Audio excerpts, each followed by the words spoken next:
Du point de vue du principe et dans l'esprit du Code de collectivité décentralisée, les conseillers communaux peuvent être révoqués par le président de la République, à en croire ces juristes. Il peut être suspendu par le ministre de l'administration du territoire, mais le principe dit que cette suspension ne doit pas excéder 3 mois. La dissolution n'est possible que par le président de la République sur proposition du ministre de l'administration du territoire. C'est ça le principe. Si les principes ont été respectés, par contre, la loi dans sa forme n'en a pas été. Pour le juriste, ce sont les tribunaux qui devraient d'abord se prononcer sur le cas de ces conseillers communaux avant leur dissolution. La forme, elle est simple, c'est que il faut que les conseillers communaux, si vous voulez, soient inculpés et reprochés d'une malversation financière et que cette malversation financière soit constatée par un tribunal. Donc, à la suite d'un jugement, ils sont révoqués. C'est seulement sur la base de cette révocation que le ministre de l'administration du territoire peut proposer au président de la République la dissolution du conseil communal ou de l'ensemble des conseillers communaux. Il faut rappeler que le lundi dernier, le ministre de la Justice et des Droits de l'Homme a donné des injonctions de poursuite judiciaire au procureur de parquet pour des faits présumés de détournement contre les dirigeants des communes concernées. Un remue-ménage dans les collectivités locales.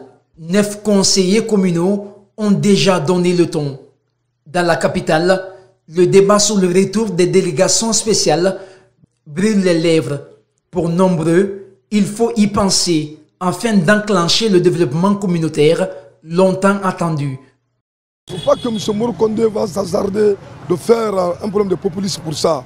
Il n'a qu'à remplacer les maires de la commune de la ville de Conakry pour le bon progrès de nos différentes mairies dans la ville de Conakry.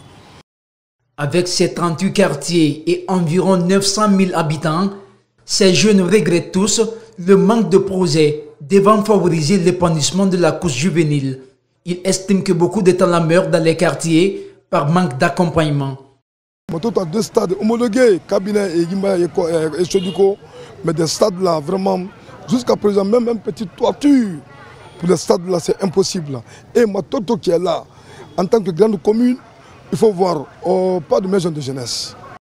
Les conseillers interrogés sur la question saluent la décision de la mise en place des délégations spéciales.